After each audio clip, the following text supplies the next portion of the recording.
स्वामी दयाल की दया, राधा स्वामी सहाय, राधा स्वामी। प्यारी साध संगत जियों, भाइयों बहनों, बच्चों, जितने भी आप सत्संग लाभ के लिए उपस्थित हुए हो, शांति से बैठ के सत्संग लाभ उठाएं।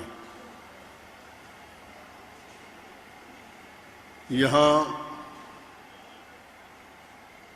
थोड़े 2-3 सप्ताह बीते हैं, आसपास में सत्संग नहीं था, लेकिन इस दौरान राजस्थान में झट जिला का, जयपुर का, मध्य प्रदेश में नारायणा गांव उज्जैन के पास और शिवपुरी भी मध्य प्रदेश में, काफ़ी दूर पड़ती है, 600 किलोमीटर लगभग यहाँ से है। तो वहाँ इतनी ज़्यादा तो संगत नहीं, लेकिन गिने चुने सत्संगी यहाँ से भी वहाँ पहुँचे थे, सत्संग लाभ उनको भी मिला। लेकिन यहाँ आसपास में लगभग 3 हफ्ते बीत गए होंगे। सबको आपको पता था कि बैसाखी का सत्संग ये इस तारीख का निश्चित है, दिन का निश्चित है कि बैसाखी के दिन हांसी आश्रम में ही सत्संग होगा। इसके लिए इंतज़ार भी रहता है। जो आदमी शारीरिक रूप से कमज़ोर हैं, वृद्ध हैं, या उनकी कोई और मजबूरी है जिसके कारण वो दूसरे आश्रमों में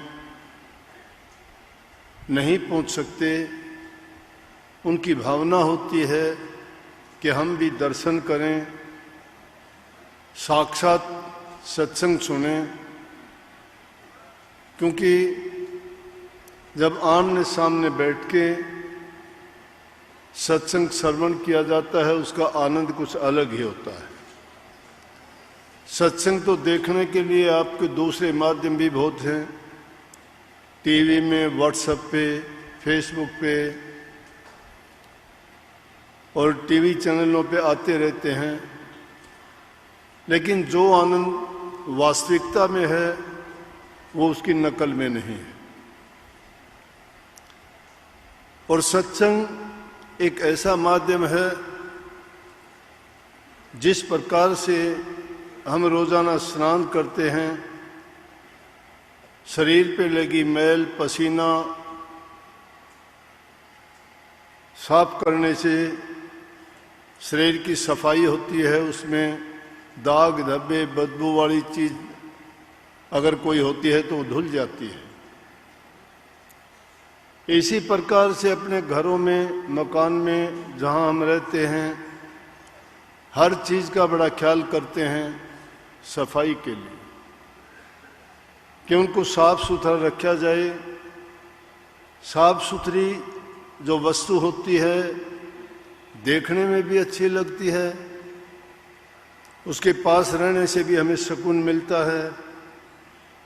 अच्छी चीज वातावरण को भी अच्छा और पवित्र बना देती है। बाहर की सफाई हम कर लेंगे, हमारे बस की बात है, कपड़े साफ कर लेंगे, शरीर साफ कर लेंगे, घर आंगन को साफ कर लेंगे, लेकिन जो मुख्य करके जो रोग हमारे अंदर में फैलाता है वो हमारा मन है।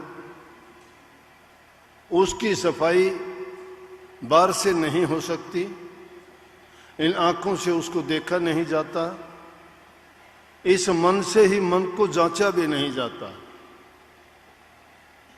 और उसके बारे में हमारे आदत, हमारा बोलचाल का तरीका ये जाहिर कर देता है कि हमारे मन में क्या है।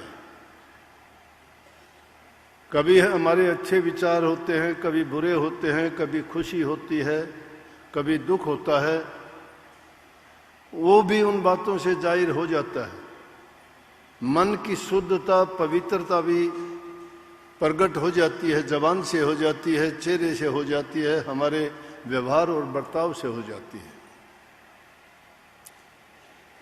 तो सत्संग एक ऐसा माध्यम है जिसमें हम जाके उपदेश, शिक्षा या जो भी वचन फरमाए जाते हैं वो सिर्फ न केवल हमारे बाहरी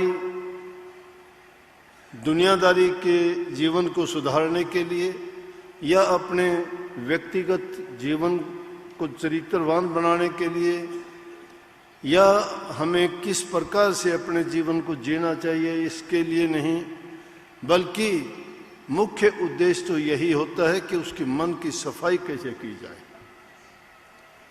इन चीज़ों के बारे में तो बाहर से भी हम देख सकते हैं, पता लगाया जा सकता है। हमारी ज्ञान इंद्रियां, कर्मेंद्रियां ये बता देती हैं। लेकिन जो मलिनता हमारे मन के अंदर भरी हुई है और जब तक हमारे भाव और भावनाएं शुद्ध नहीं हैं तब तक हम प्रभु की भक्ति नहीं कर सकते। और उसका एकमात्र साधन यही है कि मनुष्य जीवन का लाहा यही है, उद्देश्य यही है कि हम मालिक की भक्ति करके उसके निज देश में पहुंच जाएं, ताकि इस काल और माया की जेड़ से, इस रोज रोज के मरने जीने से, ये रोज रोज की हमारी शिकायत, दुख, कष्ट झेलने से हम छूट जाएं और सदा के लिए हम प्रभु के चरणों में रह के उनका आनंद उठाएं। ये रूह जब से अपने पिता के घर से बिछड़ के आई है, इसको कहीं भी चैन नहीं है।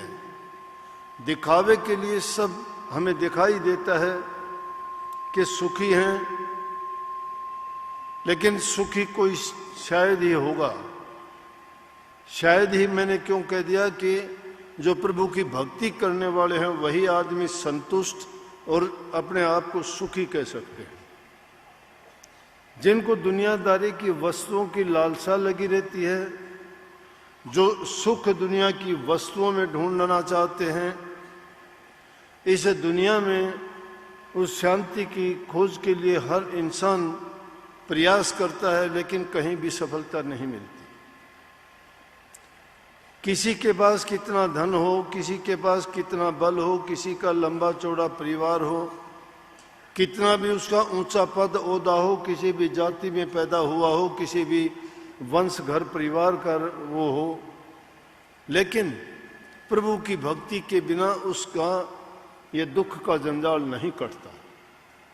और भक्ति के रास्ते में ना कोई जाति अड़चन पैदा करती है, ना कोई ऊंचा पद प्रतिष्ठा, ये रुकावट तो बन जाती हैं, लेकिन ये काम नहीं आती।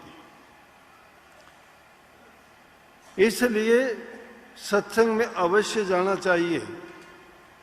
जो लोग सत्संग के बारे में जानते नहीं, उसके महत्व को समझते नहीं, उनके लिए सत्संग कुछ भी नहीं है। सत्संग उनके लिए एक तमाशा है, एक मेला है। हम में भी बहुत से लोग इसको एक मेला समझ के ही आते हैं, लेकिन कोई नहीं। हम अगर मेला समझ के भी इसको आते हैं तो सुनते सुनते सुनते सुनते कभी ना कभी वो नकली चीज भी असलियत में बदल जाएगी। जब हमारे ऊपर कोई दुख विपदा आएगी, उस वक्त में जब हमें वो कोई बात सत्संग में सुनी हुई कि भाई हमें दुख के वक्त में क्या करना चाहिए, वो जब याद आएगी और उसको हम लागू करके देखेंगे, उसी वक्त हमें पता लग जाएगा कि सत्संग का महत्व और सत्संग का गुण क्या है। नहीं तो ये सत्संग में आना जाना दूसरे लोगों के लिए क्या है? क्यों बेवकूफ बने बैठे हैं? बेवकूफ भी कह देते होंगे सत्संगियों को, घर के आदमी ही कह देते होंगे, क्यों जाते हो रोज रोज? अब अगर वो यूं कह दें कि रोज रोज नहीं, एक आध बार जाओ। अगर वो कोई कहता है मैं सत्संग में तो जरूर जाऊंगा, तो झगड़ा कर लेंगे उसके साथ। ये नहीं कहेंगे। अगर कोई बुरे रास्ते जाता है उसको कोई मना करने वाला नहीं है। आज समाज में कितनी कुरीतियां फैल गई। कोई चरित्र से संबंधित देखो, कहीं शराब कबाब, कहीं मांस मछली अंडे की घर घर दुकान खुली हुई है, सरेआम सड़कों पे बिकती हैं। कितनी जीव हिंसा होती है, कितने बकरे मुर्गे या दूसरे जीवों की हत्या करके उनको आम सरे खुले में बेचा जाता है और लोग उनका सेवन भी करते हैं, खाते भी हैं। कितने लोग नशे के कारण बर्बाद होते जा रहे हैं, जिनके कारण धन की बर्बादी, शरीर की बर्बादी, परिवार में अशांति और समाज में उसका तिरस्कार। कोई आदमी उसको इज्जत की दृष्टि से नहीं देखता और फिर भी उन बातों में पड़ के अपने जीवन को बर्बाद करते जा रहे हैं। फिर भी वो लोग नहीं समझते। बुद्धि भ्रष्ट होती है, जिसमें कोई कानून कायदा, कोई मर्यादा नहीं रहती। उनको यहाँ तक कि ये होश नहीं रहता नशा करने के बाद कि माँ के साथ बर्ताव क्या होना चाहिए, बहन के साथ क्या होना चाहिए, पत्नी के साथ क्या होना चाहिए और पिता के सामने क्या होना चाहिए। सब नाते बर्बाद जिससे होते हैं और फिर उस बर्बादी के रास्ते को पाके तो इंसान खुश होता है। लेकिन जहाँ पे तुम्हारा चरित्र बनाया जाता है, तुम्हें इंसानियत सिखाई जाती है, तुम्हारी बुराइयाँ दूर की जाती हैं, तुम्हें इस जीवन का जो आनंद का सही तरीका है वो जहाँ दिया जाता है, उसको आप भूल जाते हो, उससे आप दूर भागते हो। वो हमारा अज्ञान है। ज्ञान ये नहीं है कि आपने कोई कहानी कथा सुन ली, आपको ज्ञान हो गया, 2 बात यादें कर ली, 2 भजन याद कर लिए या कोई और चीज के वो ज्ञान हो गया। ये ज्ञान नहीं, अज्ञान है वो। ज्ञान तो वो है कि इंसान को ये पता होना चाहिए कि मेरा जीवन का उद्देश्य क्या था, मैं क्यों आया था।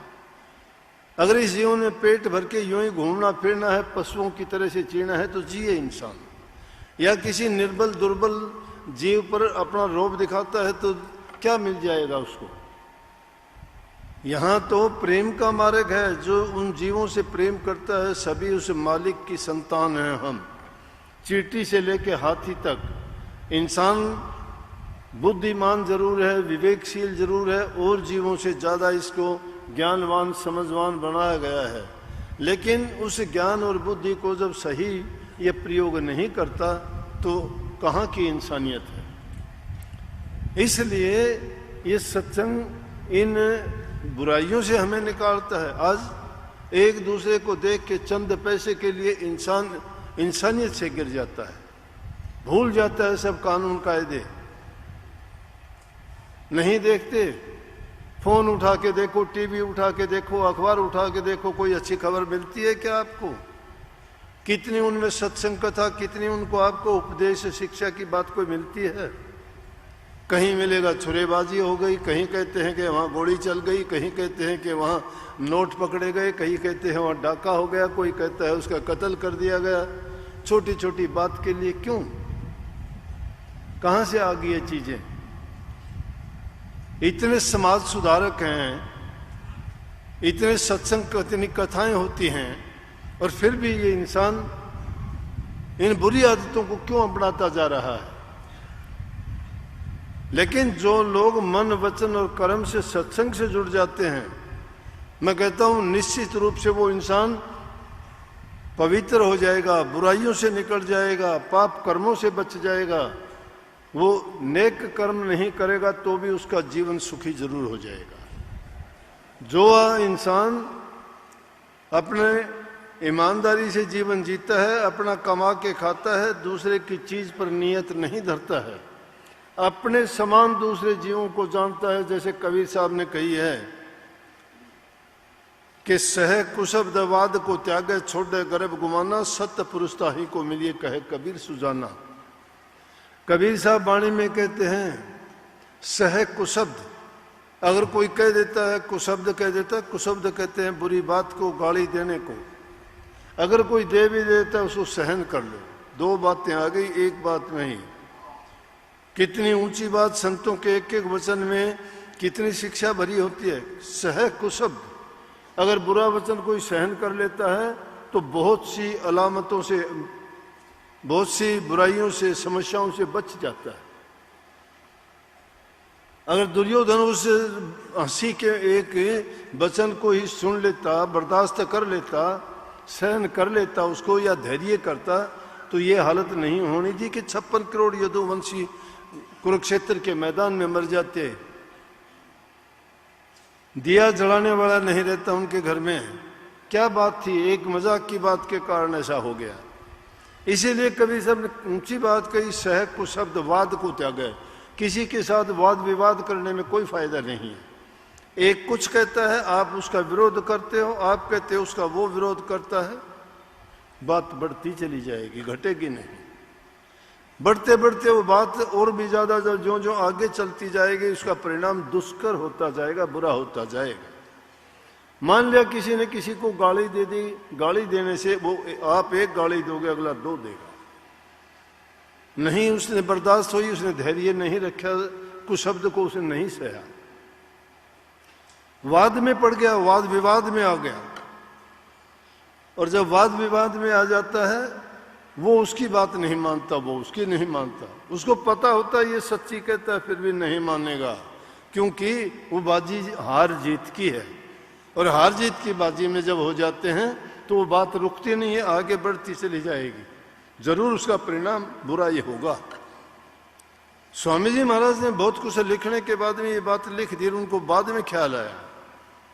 कबीर साहब ने कहा कि इस जीव को समझाने के लिए 12 महीनों पे उन्होंने अपना ये शिक्षा की बातें भरी। महीनों का नाम था, लेकिन इंसान के लिए उन बातों को मानने के लिए उन महीनों में वो उपदेश दिया कि उनको अगर मान ले इंसान तो उसको समझो कि भक्ति उसकी पूरी हो गई। और जब वो 12 महीने का बखान पूरा कर दिया, व्याख्या कर दी, लास्ट में उन्होंने कहा कि 12 मास से बखान पुकारे, कह कर अब हम भी हारे। अब हार जहां होगी तो जीत के लिए लड़ाई की थी, वहां हार हुई। आप भी इस मैदान में, भक्ति के मैदान में आए हो, आप भी हार जीत का खेल खेलना मानते हो कि अगर इस दुनिया से जीत गए तो हम जीत गए। जीत हार नहीं है यहाँ पे। यहाँ तो अपने आप को बचाना है, उठाना है। हमें हार जीत से कोई मतलब नहीं, जीत हार है ही नहीं। लेकिन ये वचन कह के स्वामी जी को याद आ गई कि ये बात तो गलत हो गई। संत तो सम होते हैं, बराबर होते हैं। उनके लिए भला बुरा, लाभ हानि, सुख दुख बराबर होने चाहिए। ये हार कहाँ से आ गई हमारे लिए? तो उन्होंने इस जीव को समझाने के लिए कह दिया, भाई हार जीत हमरे कुछ नहीं, मूर्ख परेशान चलाई। कि हम हार जीत को तो नहीं मानते, लेकिन ये मूर्ख आदमियों के लिए हमने ये बात कह दी है। तो उसमें जहां हार जीत का सवाल उठ जाता है, वो फिर उसका घातक बन जाता है, उसका नुकसान ही नुकसान होता है, कभी अच्छा नहीं होता। इसीलिए कबीर साहब ने समझाया कि जो आदमी कुशब्द, बुरी बात को सहन कर लेता है, बल्कि रोकने के लिए भी कहा कि आवत गाड़ी एक कर उल्टत होए अनेक, कहे कबीर ना उल्टिए ताही एक की एक। अगर गाड़ी कोई देता है आपको, उल्ट के नहीं बोलते आप, तो एक ही रह जाएगी। तुमने उलट के बोल दी तो अनेकों गाड़ी बन जाएंगी। उलटने का मतलब आप 2 कहोगे, वो 4 कहेगा, 4 कहोगे, वो लड़ाई तक बात पहुंच जाएगी। तो कबीर साहब ने समझाया कि वो एक है, उसको एक ही रहने दीजिए, एक से आगे बढ़ाओ ही नहीं। आप बोलो ना, उसको सहन करो। उसको अगर आपने बर्दाश्त कर लिया, सहन कर लिया, तो समझो कि आपने अपने जिस उद्देश्य के लिए आए थे उसमें कामयाब हो गए। हमारा उद्देश्य भक्ति करने का था, तो कहा कि इन 2 चीजों के करने से, कुशब्द को सहन करने से वाद विवाद को त्यागो। और कहता सतपुरुष ताही को मिलिए, कहे कबीर सुजाना। कबीर साहब कहते हैं उसी को सत्य पुरुष, वो मालिक के दर्शन होंगे, वो मिल जाएगा। तो कितनी बात अमल करने से बात बनती है, ये नहीं मिलती। इसी प्रकार महात्मा बुद्ध ने अपने शिष्यों को समझाया। किसी शिष्य ने आके शिकायत की कि जब हम भिक्षुक थे, भिक्षक उसको कहते हैं जो शिष्य होते हैं। आजकल वो जमाना नहीं है, बहुत बदल गया। हमारे लिए तो भक्ति का दरवाजा ऐसा खोल दिया कि हमें तो कुछ करना ही नहीं इस जमाने में। कलयुग के समान तो कोई दूसरा युग आया ही नहीं। किसी युग में घोर तप करना पड़ता था, किसी में त्याग करना पड़ता था, किसी में जप करने पड़ते थे। और आज के युग में तो कुछ भी नहीं करना आदमी को। बुराइयां छोड़ के सिर्फ एक नाम का जाप करना है, उसका सिमरण करना है। नाम के तुल्य कोई चीज ही नहीं। कलयुग केवल नाम आधारा, सुमर सुमर नर हो गए पारा। कि कलयुग में सिर्फ नाम ही आधार है, और उस नाम का सुमरण करने मात्र से ही तुम्हारा कल्याण हो जाएगा। क्यों कही गई ये बात कि कलयुग में इस जीव की उम्र बहुत कम है। ये सतयुग से घटते घटते सिर्फ आदमी की 60-70, मुश्किल से कोई 80-90 पे पहुंचता है। तो इतनी छोटी उम्र में अगर पहले के जमाने के जो मंत्र या कठोर साधन बताए जाते थे भक्ति और मुक्ति के लिए, तो आज वो संभव नहीं है। नंबर 2, जीव में उतनी शक्ति भी नहीं है। नंबर 3, जीव में इतनी बर्दाश्त करने का मादा भी नहीं है, क्योंकि इतना ये दुर्बल और इतना कमजोर हो गया आते आते कि इससे वो कठिन तप, कठिन जो साधनाएं हैं वो नहीं कर सकता। अब अगर हम उन जमाने की, सतयुग की, त्रेता की बातों को याद करें, कलयुग में लागू करें तो नहीं हो सकती। तो संतों ने हमारे लिए ये सुलभ, सरल और बहुत छोटा रास्ता हमें बताया कि तुम नाम की कमाई करो, नाम का अभ्यास करो, तुम्हारा कल्याण हो जाएगा। लेकिन उससे पहले शर्त है कि इंसान अपना चरित्रवान बने। हमने जो चरित्र में बुराइयां लगा ली हैं, उन बुराइयों को पहले दूर करें। लेकिन हमें तो दूर कहां से करेंगे, प्रचार ही उन बातों का होता है। आज उन बातों को अगर जो विज्ञान ने उन्नति की है, उस जो विज्ञान ने खोज की है, जो विज्ञान का विकास हुआ है, उसके साथ मानवता का तो विनाश भी हुआ है। पता नहीं लोगों को लज्जा शर्म कुछ है कि नहीं है। जब भी फोन और उन चीजों को खोल के देखोगे, उनमें क्या क्या बोला जाता है।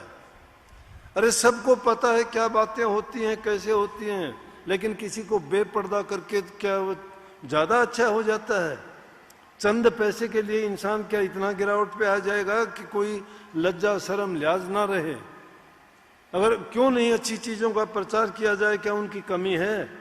लेकिन क्योंकि चंद पैसे मिलते हैं, उन पैसे के लिए इंसान बेचता है उन चीजों को, अपनी जबान को। और गंदे मंदे बोलने से उनको 4 पैसे मिलते हैं, इसीलिए 4 पैसे के लिए इंसान जीता है। परमात्मा से इसका विश्वास भरोसा उठ गया कि वो तुम्हें खाने पीने के लिए, जीने के लिए उसने साधन नहीं दिए हैं। रहो निश्चिंत करो मत चिंता, चौंच देई सो चिंत करेगो। पांव पसार पड़ो दिन सोवत, पेट दियो सो पेट भरेगो। जीव जीते जल में थल में, पुण्य पाहन में पहुंचाए धरेगो। भूख ही भूख पुकारत है, सुंदर कह तुम तो भूख मरेगो। अरे जिसने पैदा किया उसने तुम्हारा इंतजाम पहले कर दिया है, लेकिन तुम उनसे मुंह फेर लेते हो। तुम सोचते हो कि अगर हम ये बेईमानी नहीं करेंगे, ये दगाबाजी नहीं करेंगे, ये छड़ कपट नहीं करेंगे, ये चोरी नहीं करेंगे, या ऊट पटांग बात नहीं करेंगे, तो हम शायद मर जाएंगे, भूखे मर जाएंगे। जीने के लिए क्या ऐसे काम करोगे? क्या जीवन है वो जीवन? अरे जिसके जीवन में खुशी नहीं, शांति नहीं, जिसकी भावना शुद्ध नहीं, विचार अच्छे नहीं, इसीलिए संतों का सत्संग जीव को कहता है कि प्रथम है कि इंसान अच्छे गुणों को अपनाए, अपने बुराइयों को चुन चुन के पहले बाहर निकाल दे। बुराइयां जब तक तुम्हारी निकलती नहीं हैं, अच्छे गुण उसके अंदर नहीं समा सकते। क्योंकि कबीर मन तो एक है, बहुत जगह लगा, चाहे हर की भक्ति कर, चाहे विषय कमा। चाहे तो विषय कमाओ, बुराइयां करो, बुराई के रास्ते पर चलो, या मालिक की भक्ति करो। भक्ति करोगे तो बुराइयां अपने आप खत्म हो जाएंगी, लेकिन बुराइयों में पड़े रहोगे तो भक्ति नहीं कर सकते। एक ही रास्ता हमें अपनाना पड़ेगा। तो अच्छा रास्ता किसमें लाभ किसमें है? अगर इसमें लाभ नहीं होते तो राजा बाबू बड़े बड़े सेठ क्यों इस भक्ति के मार्ग पर चले? भक्ति का जो रस और आनंद है वो आनंद आत्मा आनंद है। शरीर के इंद्रिय भोगों का जो सुख है वो एक क्षण मात्र के लिए खुशी देने वाला है, लेकिन वो ऐसा है जैसे विष का पान करना। विष के पान करने से जैसे जीव मर जाता है, उसी प्रकार वे विष है, उस विष को ही विषय कहा गया है। उन विषयों से जो दूर नहीं होता वो भक्ति के मार्ग पर नहीं चल सकता। विषय से जो रहे उदासा, परमार्थ की जा मन आशा, धन संतान प्रीत न जाके, खोजत फिर सद्गुरु जाके। जो सद्गुरु को खोज के उनकी आज्ञा में रह के और उनके कहे में चलता है और वो काम करता जाता है, तो उसके अच्छे दिन शुरू हो जाते हैं। अच्छे दिन कौन से होते हैं कि जिस दिन सतगुरु मिल जाए उस दिन से ही इंसान का वास्तविक जीवन शुरू होता है। माँ के गर्भ से जन्म लेने के बाद में जो कर्म कमाए वो कर्म हमारे अज्ञान के थे। जैसे मैं तो कह दिया करता हूँ कि जब तक गुरु की शरण में नहीं आया वो जीवन मेरा अपना था, वो जीवन अज्ञान भरा था। उस अज्ञान के वश जो कर्म किए गए वो मेरे अपने कर्म थे। लेकिन जब गुरु की शरण में आए, गुरु ने हमें अपना लिया और हमने गुरु को अपना सब कुछ मान लिया। माँ बाप पिता पुत्र सब की मी, अकेले गुरु नहीं मानना। वाणी पढ़ के देखो राधा स्वामी की क्या कही कि राधा स्वामी मात पिता पति मेरे। मात पिता पति, हमारा पति भी है, पिता भी है, मात भी है। राधा स्वामी मात, मैं नहीं कहता ये वाणी, स्वामी जी महाराज ने लिखी है सार वचन में। राधा स्वामी मात पिता पति मेरे, राधा स्वामी चरणन सुख घनेरे। राधा स्वामी के चरणों में, राधा स्वामी है क्या? मालिक को ही कहा है, कोई नई बात नहीं है। कोई नया आदमी होगा वो सोचता होगा राधा स्वामी क्या है। कोई कुछ नहीं है। जिसको अल्लाह कह दिया, खुदा कह दिया, जिसको वर्ड लोगास कह दिया, जिसको परमात्मा प्रभु ईश्वर कह दिया, जिसको गॉड कह दिया, हम उसको राधा स्वामी कहते हैं। लेकिन उनका शायद समझने में फर्क होगा। राधा स्वामी वो है जिसको सब याद करते हैं। नाम उनके अलग हो सकते हैं, जिनको ब्रह्मा विष्णु महेश सब ने जिसको चाहा, जिसने उनकी भक्ति की, वो है, वो शक्ति है, वो सत्ता है। इसलिए वो हमारे सब कुछ हैं। जो जब उसको हमने सब कुछ मान लिया, सर्वस्व उसको सौंप दिया, फिर अगर चिंता करते हैं तो हम बेवकूफ हैं। शरणागत होने का मतलब होता है जिसकी शरण ले ली उसको अपना आपा सौंप दिया कि जो वो उसके साथ बर्ताव करे करे, भला करे बुरा करे अच्छा करे, वो तो उनकी जिम्मेवारी है। हमने अपने आप को उनके बेच दिया एक दास की तरह से, अब उनकी जिम्मेवारी बन जाती है। इसीलिए कवाव बनी आई है कि जब शिष्य गुरु के पास जाता है तो अपना तन मन धन को अर्पण कर देता है। सुनी सुनाई बातें हैं, सब मान भी लेते हैं, कह भी देते हैं कि गुरु का हो गया। वाणी भी गाते मैं हो गया, मैं गुरु का, मैं हो गया, मैं गुरु का। गुरु का कैसे हो गया? ना गुरु को मन दिया, ना गुरु के विचारों में आया, ना गुरु की आज्ञा का पालन किया, गुरु का कैसे हो गया? अरे गुरु कहता है, गुरु कहे कि तू पूरब को जा, चेला पश्चिम को जाता है। गुरु कहता है तू ये काम ना कर, गुरु उनको जानबूझ के करता है। फिर गुरु की आज्ञा का पालन कहाँ हुआ? फिर गुरु को दोष कैसे देंगे हम? गुरु की आज्ञा का पालन करो, फिर अगर कमी आती है तो फिर सोचो कि सच्ची गुरुमुखता इस बात में है कि अगर कमी होती है तो हमारे कर्म करने से कमी होती है। गुरु किसी को कम या ज्यादा नहीं देता, उसके लिखे हुए लेख में कोई फर्क नहीं पड़ता। रोजाना हम देखते हैं उसके लेख में जो जिसके लिख दिए गए हैं, जो जिसने कर्म किए हैं उतना ही लिखा है उसका, कम और ज्यादा ना होगा, आगे भी नहीं होगा। जो लिख दिया उसने लिख दिया। हाँ, उसको अच्छा और बुरा बनाना तुम्हारे हक में है। ये तुम्हारा लिखा हुआ कर्म आज का नहीं, प्रारब्ध कर्म का फल है आज। लेकिन आज अच्छा करके अगला प्रारब्ध नहीं बनाओगे तो तुम्हारा आगे का भी खराब है। इसलिए ये नेक कर्म करके इंसान भक्ति रूपी धन कमा के अपने जीवन को बना लेता है। जब सब कुछ सौंप दिया, हमने सब कुछ सौंप दिया तो गुरु के हो गए। अब गुरु के हो गए तो जीवन हमारा नहीं रहा। अब वो जीवन पाके अगर गलत सलत करते हैं तो किसको बट्टा लगता है? गुरु को लगता है। अगर शिष्य बुरा करता है तो गुरु को ही कहते होंगे कि उसका शिष्य ऐसा करता है, उस धर्म का है ये। राधा स्वामी वाले ऐसे बुरे हैं, राधा स्वामी वाले झूठ बोलते हैं, ये झगड़ा करते हैं, कपट करते हैं, कहेंगे न किसको कहेंगे? राधा स्वामी वाले। तुम्हारा नाम नहीं रहेगा फिर। इसका मतलब तुम्हारे तो थे नहीं ना। अब जब गुरु के राधा स्वामी के बन गए तो उनके नियम के मुताबिक काम करो। उनके नियम मुताबिक ये है कि पाक साफ और पवित्र बनो। और आपको पाक साफ और पवित्र बनाने वाली कौन सी चीज है? नाम भक्ति, गुरु भक्ति, सेवा भक्ति। ये तीन चीज याद रख लो। सेवा भक्ति करोगे प्रेम बढ़ेगा, गुरु भक्ति करोगे विश्वास बढ़ेगा, नाम भक्ति करोगे सब कल्याण होगा। सेवा भक्ति से प्रेम बढ़ेगा। सेवा करता है इंसान अपने आप को छोटा मानता है, तुच्छ मानता है, अभिमान उसका जाता रहता है। ना धन का अभिमान, ना बल का अभिमान, ना परिवार का, ना कुटुंब का, ना ऊंचे पद का। नहीं, मैं दासन का दास, सेवकों का सेवक। हजूर महाराज जी दूसरी गद्दी के गुरु पोस्ट मास्टर जनरल होते थे। उस टाइम में कोई कोई उस पद को पाता था, नालियों को साफ करता था, पखाना साफ करता था। क्यों करता था? मंगता भिखारी था क्या? दो रोटी के लिए करता था क्या? गुरु से कुछ धन चाहता था क्या? क्या चाहता था गुरु से? गुरु से मुक्ति चाहता था, भक्ति चाहता था, गुरु का प्रेम चाहता था, गुरु का दिल जीतना चाहता था। और जिसने गुरु का दिल जीत लिया उसने सब कुछ पा लिया, कुछ पाने की जरूरत ही नहीं रहती। एक एक चीज के लिए तुम तड़पते मांगते रोजाना हाथ फैलाते रहते हो, वो भिखारी हो। तुम उसके भिखारी क्यों नहीं होते कि जो सब चीजों से भरपूर कर दे? दुनिया की चीजें क्या मांगोगे? मिट्टी है, कुछ भी नहीं है। मांगने वाली चीज मांगो।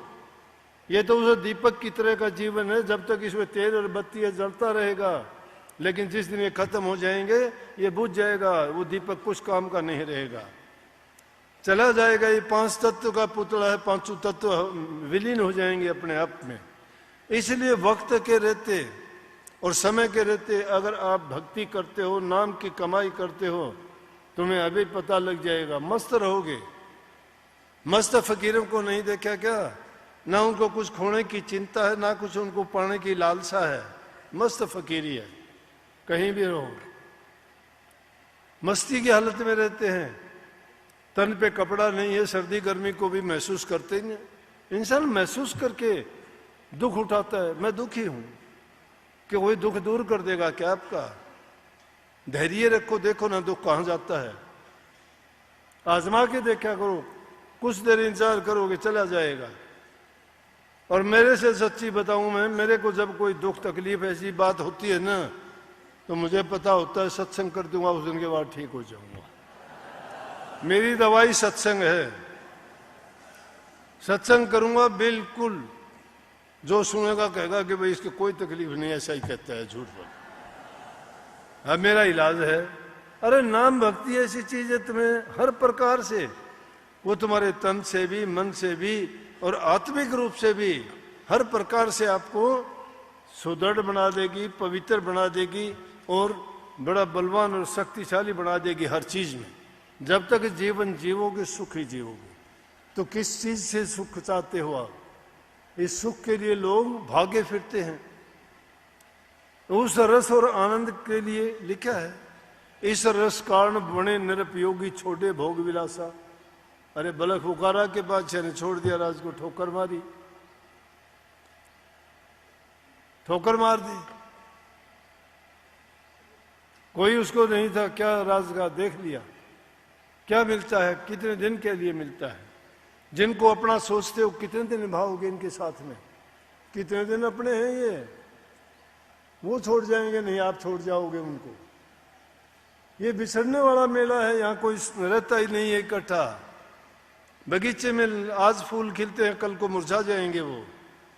आज कल यहाँ, कल को फूल मिलेंगे, परसों फूल भी नहीं होंगे। ये खेल है, अजीब वो खेल जो रोजाना अपनी नजरों से देखते हैं और फिर भी हम भूल बैठते हैं। देखते देखते हमारे क्या का क्या हो गया, लेकिन फिर भी अपनी अकल के ऊपर पत्थर डाल के सब भूल के और फिर हम उसी ओर भागते हैं। इस संसार के पदार्थों में अगर खुशी होती तो लोग यहां कुछ नहीं छोड़ते, खाली मिलता आपको, कुछ नहीं छोड़ते। लेकिन सबको यही धोखा था हमारा है, और गए जब देखते ही चले गए, कुछ उनके पास बचा ही नहीं, रहा नहीं। सही यही आते हैं, सब कुछ यही मिलता है, आने वाले भी उनके पीछे भागते हैं। फिर मेरा है, मेरा है, किसका है, क्या है, बोलो। किसी का कुछ नहीं। मुझे तो कहते हुए बड़ी अच्छी बात लगा करती है, किसी के कफन में जेब देखी, किसी के कफन में जेब है क्या, बड़े बड़े बैग लिए फिरते हो, कफन में जेब ही नहीं होती, वो कफन भी नहीं रहता, और अगर हो तो भी सोई भी नहीं ले जा सकता। फिर किस लिए इतने पाप कर्म, झूठ कपट बेईमानी करते हो, कितने दिन के लिए करोगे, और जिनके लिए करते हो क्या पता हो तुम्हें सुख दे देंगे। पता है क्या आपको उसके लेख क्या हैं, वो क्या करके दुनिया में आया है। इसीलिए बड़ी समझदारी से बड़े बड़े कानून, प्रभु के बड़ी बड़ी मर्यादा, कोडी किसी को कम नहीं देता, किसी को पाई ज्यादा। उसका हिसाब बड़ा पक्का है। उसके मुनीम नहीं बैठते, खुद लिखता है, वो अपने हाथ से लिखता है, कलम दवात कागज की जरूरत नहीं उसे, सब कुछ वो एक ही सेकंड में कर देता है। जब उसके अधीन हम हैं तो फिर हमारी चालाकियां कहां चलेंगी। उन्होंने हमें एक ही छूट दी है, वो रास्ता खोल दिया कि तुम इस रास्ते से आओगे, वहां जब आओगे तो मैं भी आपको बड़ा आदर और सम्मान और प्यार के साथ अपनाऊंगा।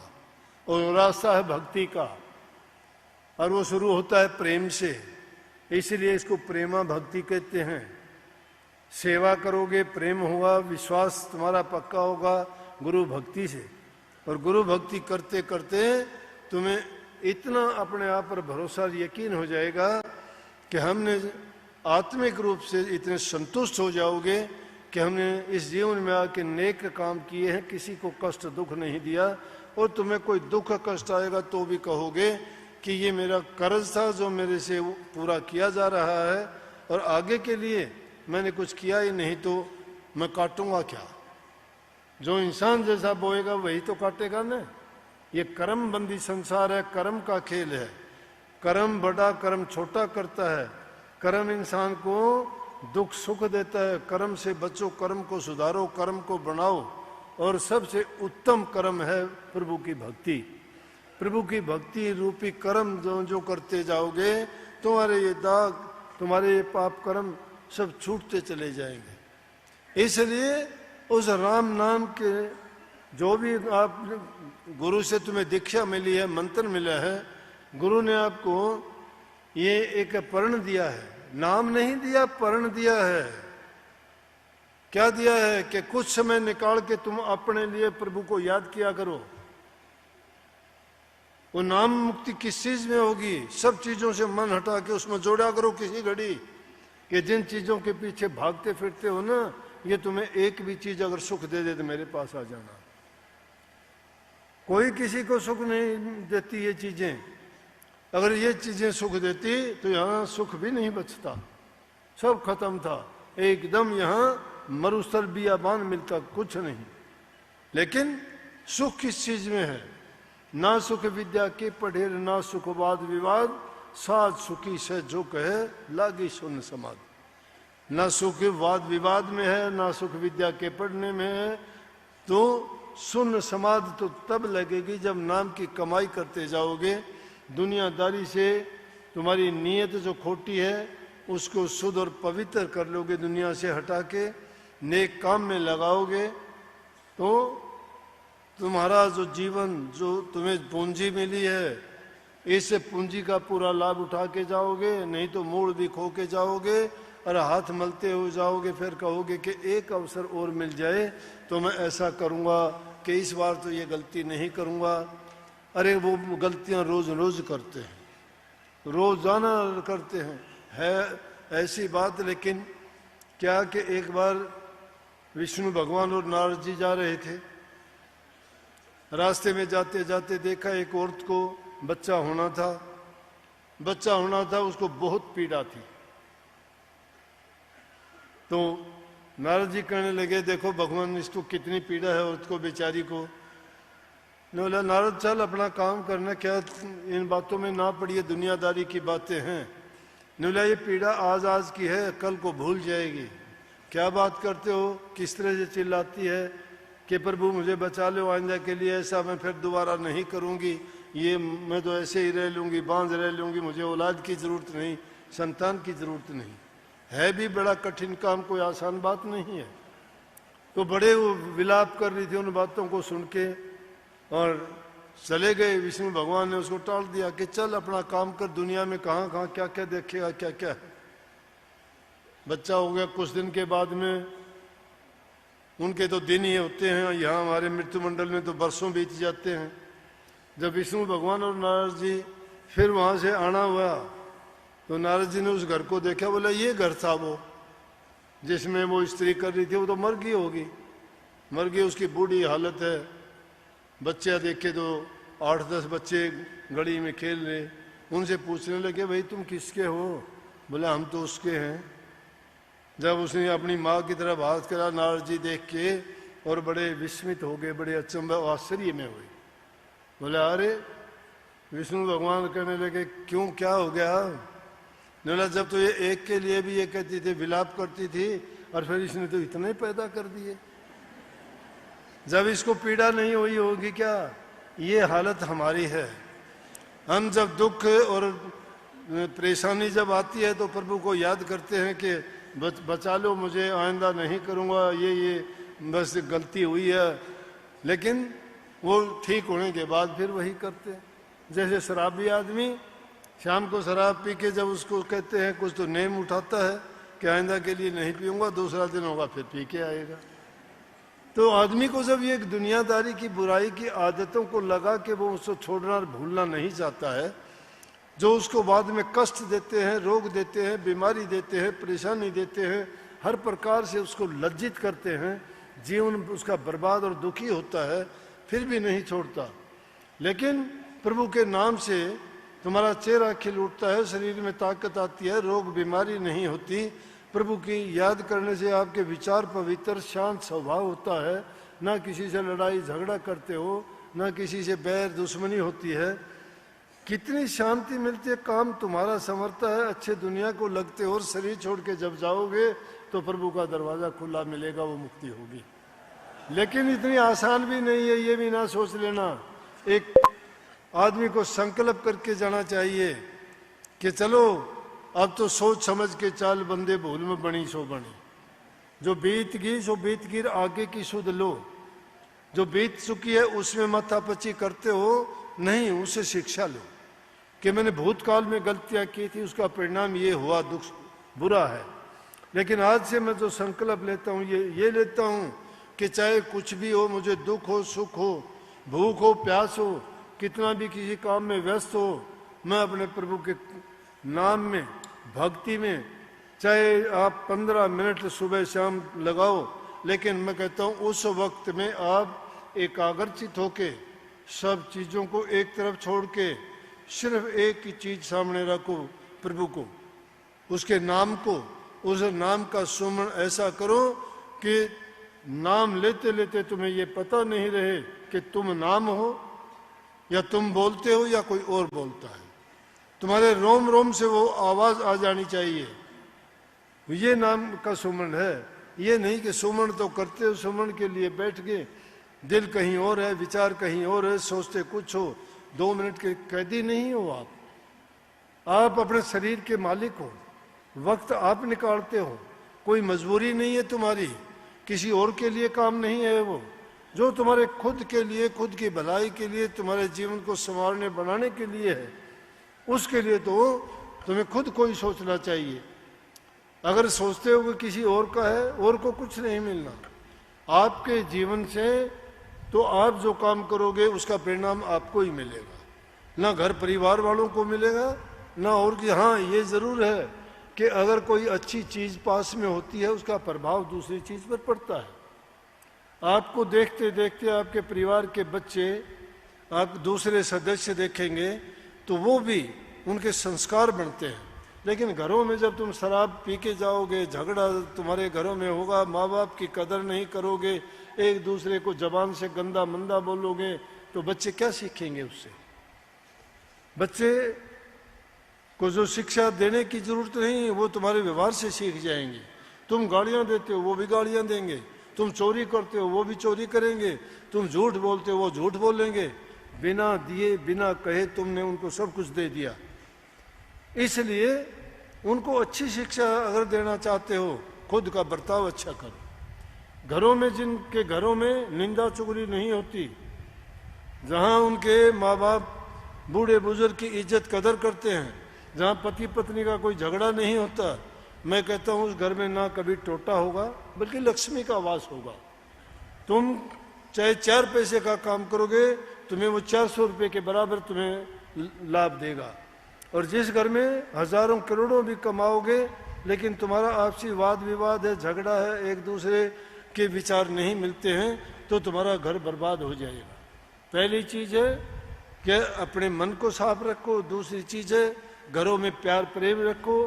तीसरी चीज है माँ बाप बूढ़े बुजुर्ग की, सास ससुर की सेवा करो, हर प्रकार की सेवा।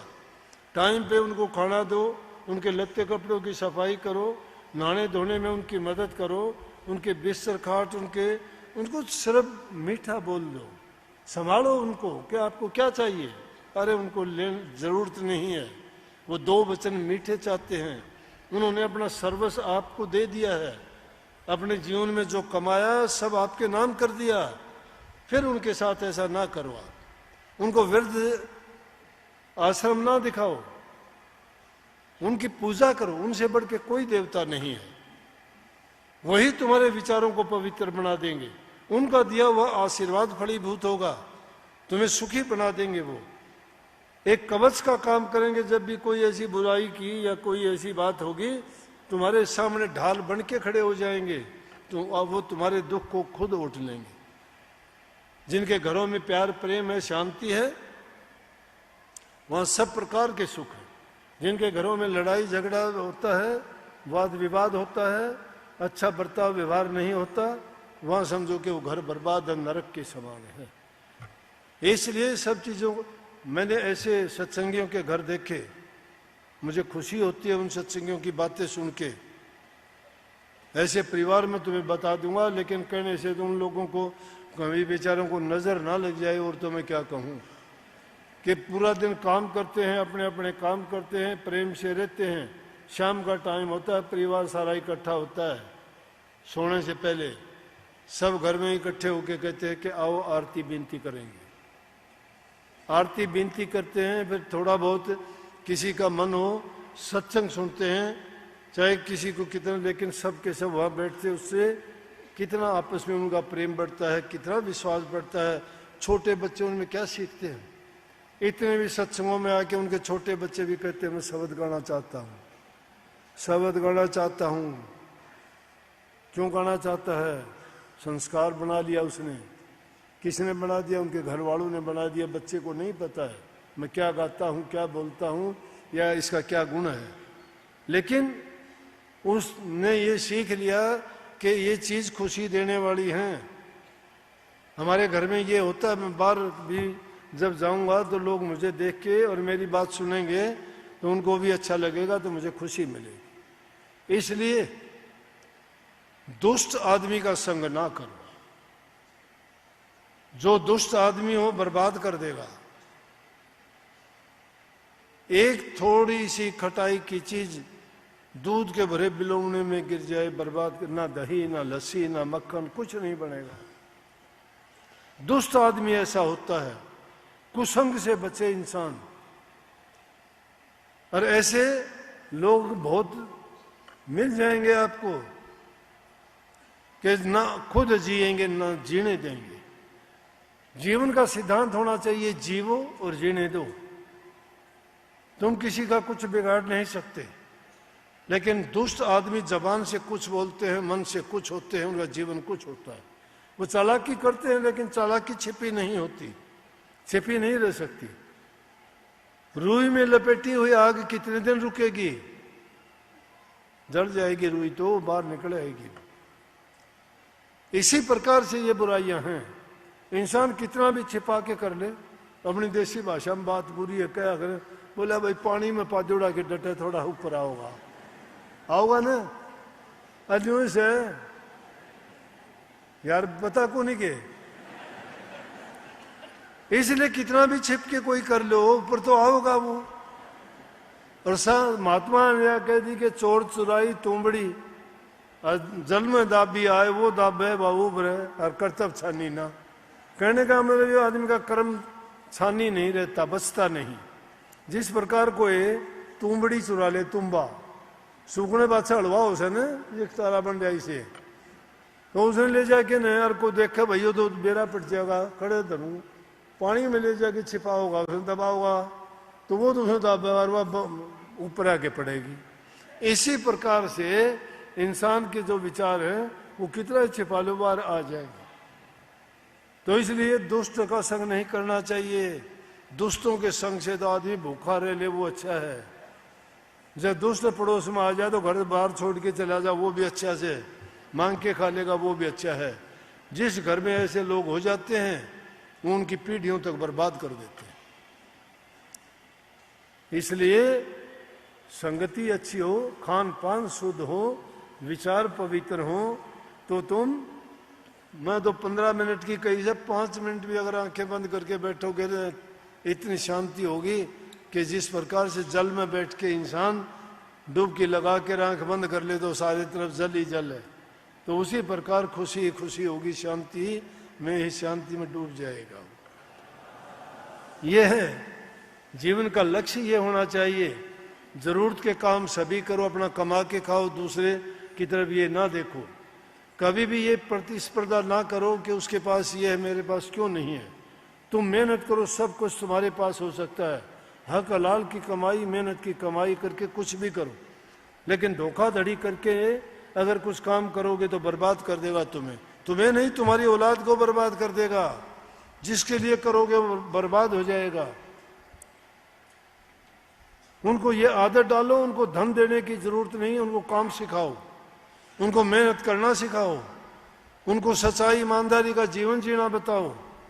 धन की जरूरत नहीं है, धन दोगे तो बिगड़ जाएगा। उनको अच्छी शिक्षा, अच्छे गुण दो।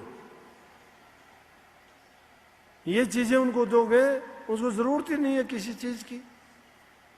अरे देखे होंगे मजदूर आदमी, मजदूरी करने वाले अपने पेट के पट्टी बांध के, अपने खून का पसीना बना के बच्चों को पढ़ा लिखा के योग्य बनाते हैं, वो कितने ऊंचे पदों पर पहुंच जाते हैं। क्या दिया उनके पिता ने? उसके पास शिक्षा नहीं थी तो शिक्षा के संस्थानों में भेज दिया, लेकिन मेहनत और कमाई से। लेकिन वो अगर आगे जाके गलत करना शुरू कर दे तो उसकी संतान बिगड़ जाती है। लेकिन वो भी उसी तरह से अच्छे अगर करता, नहीं देखते क्या? बहुधा ये देखा गया है जिनके पास धन ज़्यादा होता है वो कई बच्चे ज़्यादा प्यार के कारण, ज़्यादा धन दौलत के कारण, ज़्यादा ऐश आराम के कारण बिगड़ जाते हैं, क्योंकि उनको पता नहीं है पैसा कैसे कमाया जाता है, मेहनत क्या चीज़ होती है। और जिनको आसानी से मिलता है, इजी कम इजी को, जो चीज़ आसानी से मिलती है आसानी से चली भी जाती है। मेहनत का जो करके होता है वो एक पैसा भी लाखों के बराबर होता है। इसलिए ईमानदारी और सच्चाई का जीवन जब जीना सीख जाओगे, जीवन पवित्र होगा नाम भक्ति से। और नाम भक्ति यही है कि गुरु की शरण में जाके गुरु की आज्ञा का पालन करते जाओ। गुरु की बात में कभी शक शुबा ना करो। गुरु हमेशा तुम्हारे हित की बात कहेगा। गुरु अपने स्वार्थ के लिए नहीं है, गुरु तुम्हारे सुधार के लिए है, तुम्हारे कल्याण के लिए है, तुम्हारे उत्थान के लिए है, तुम्हें मुक्ति देने के लिए है, तुम्हारे जीवन को बना देगा, सुधार देगा। इसलिए गुरु को सत्य गुरु कहते हैं। सत्य गुरु जो सत्य के रास्ते पे चला दे। फंडी ड्रामेबाज, नाटकबाज बहुत मिलेंगे आपको। बड़े बड़े भेष बनाने से नहीं बनता। ज्ञान तुम्हारे हृदय में सबके पास है, लेकिन ज्ञान का प्रयोग नहीं करोगे तो क्या फायदा? भीखा साहब कहते भीखन भूखा को नहीं, सबके पल्ले लाल गांठ खोल पर क्या नहीं इस विध भय कंगाल। अरे सबके पास सब कुछ है, लेकिन गांठ खोल के नहीं देखते। अंदर में जाओ, बाहर कुछ नहीं है, अंदर में सब कुछ है, सब कुछ आपके अंदर में समाया हुआ है। जो ही अंदर में जाओगे सब पर्दे खुलते चले जाएंगे। राबा बसरी एक बहुत बड़ी भक्तनी हुई है, संत गति की थी। छोटे जीवन में जो बातें नहीं कहना, नहीं लंबा नहीं ले जाना चाहता मैं, लोगों को शिक्षा देने के लिए क्या किया, एक दिन के टाइम में गली में आके और सुई ढूंढती है। दूसरे लोग बोले अब मैं कोई चीज करूं तो आप कहोगे जी क्या हो गया, क्या हो गया। तो दूसरे लोग आके कहने लगे कि हाँ जी क्या हो गया राबा, क्या हो गया। बोले अरे क्या हो गया, मेरी गुदड़ी सीने की सुई थी वो खो गई। मेरा कहाँ खोई। बोले मैं अंदर गुदड़ी सी रही थी। क्या बोल रहे, अंदर गुदड़ी सी रही थी, सुई बाहर ढूंढ रही है। बोले अरे कोई वो लाओ, दिन का टाइम है। बोले कि कुछ प्रकाश करो, कोई रोशनी करो, जब ढूंढेंगे छोटी चीज है कैसे मिलेगी। बोले दिन तो निकला हुआ है, प्रकाश है, इससे ज्यादा और प्रकाश क्या होगा। आखिर कह दिया जी प्रकाश तो है और सुई अंदर खोई है, आप बाहर ढूंढने की कह रहे हो, चलो अंदर ढूंढते हैं। नहीं, यही तो मैं तुम्हें समझाना चाहती हूँ। तुम जिस चीज को दुनिया में ढूंढना चाहते हो तुम्हारे अंदर में है। वो खोई हुई चीज जो है वो अंदर में खोज लो। प्रकाश तुम्हारा किस चीज से होगा, ज्ञान का प्रकाश होगा। ज्ञान का प्रकाश कर लो, अंदर में प्रवेश करो, तुम्हें वो वस्तु मिल जाएगी। सबको बहुत बहुत आशीर्वाद। राधा स्वामी राधा